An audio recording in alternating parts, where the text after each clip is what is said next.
there are cycles. There are debt cycles. There's money and credit, and then there's real economic activity.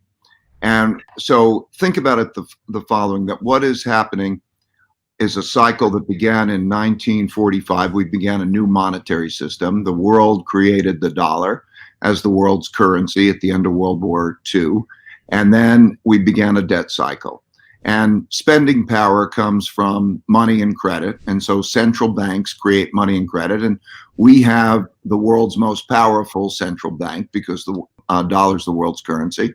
And we began a cycle. And that cycle allowed more and more stimulation, but we accumulated more and more debt. And the ability to do that diminishes as interest rates get closer to zero, because usually they stimulate by cutting interest rates. And when the interest rates hit zero, central banks have to print more money and buy more financial assets, which they did in 2008, the way they did it in 1933.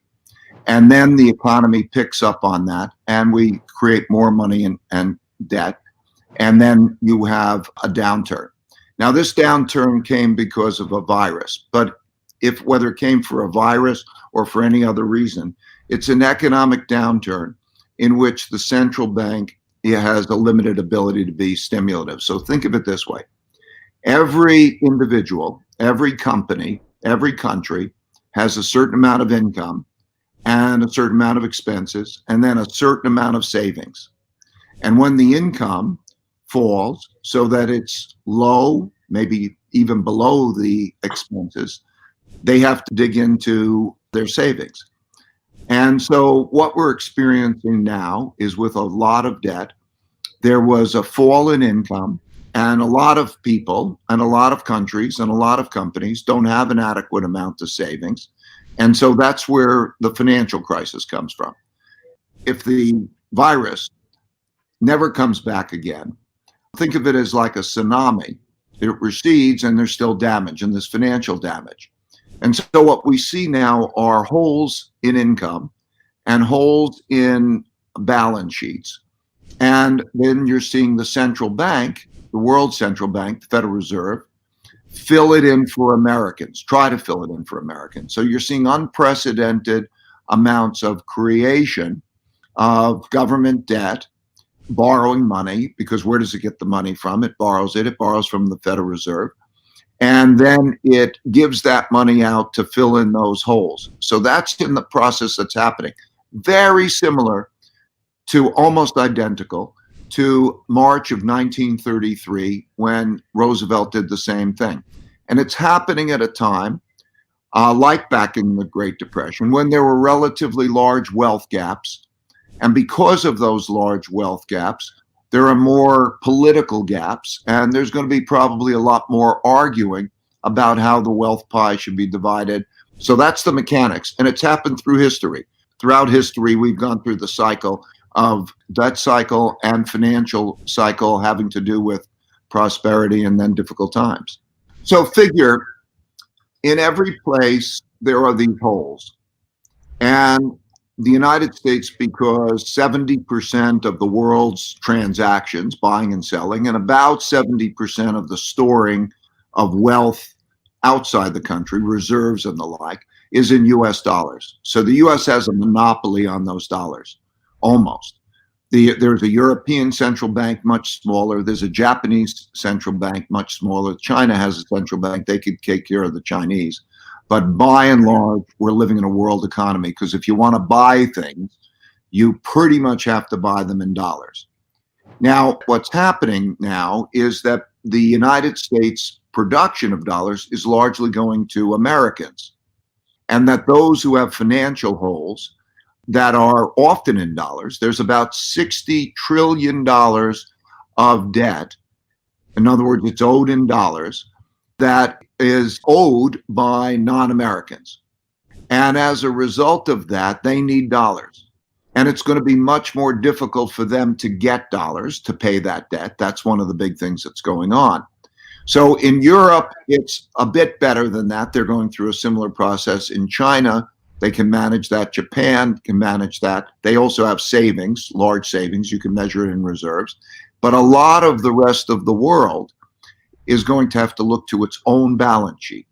And it's going to look, some countries, you could look to their savings, you could look to their reserves, and you say, how much do they have in savings? And they'll have to draw on those savings. And some of them will run out of those savings. Even the rich countries. Think about oil producing countries.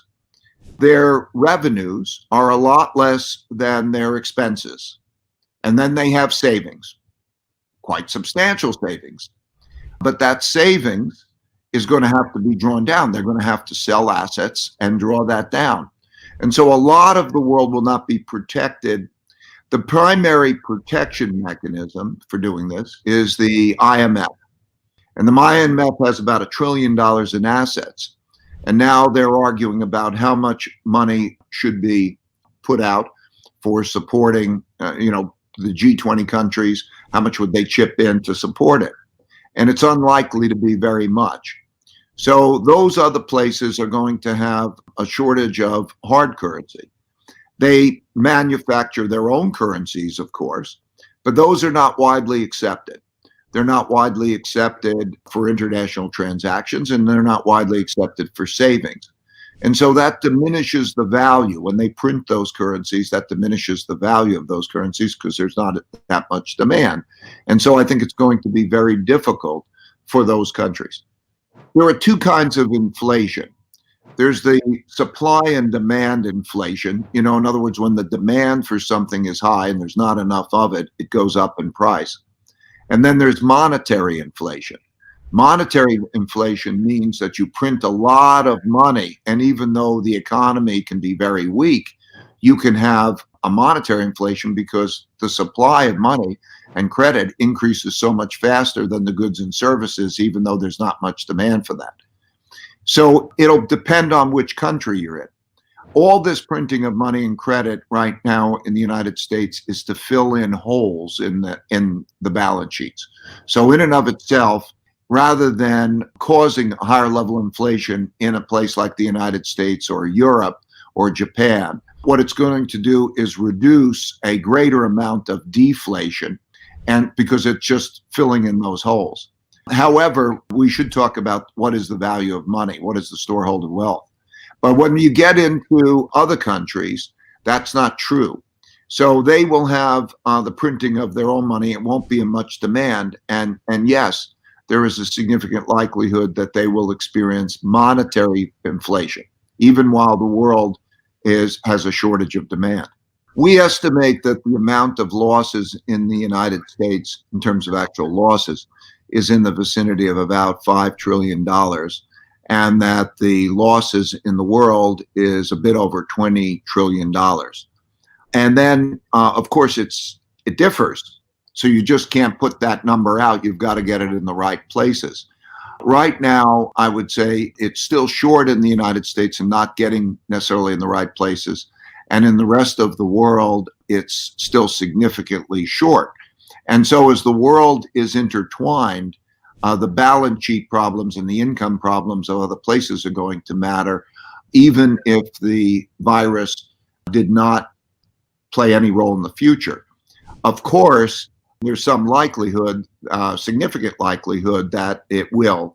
That's a whole other subject. It looks like the amount still isn't enough, and worse so in the rest of the world than it is in the United States. And it's not necessarily all getting in the right hands at the right speed, so it's going to be difficult.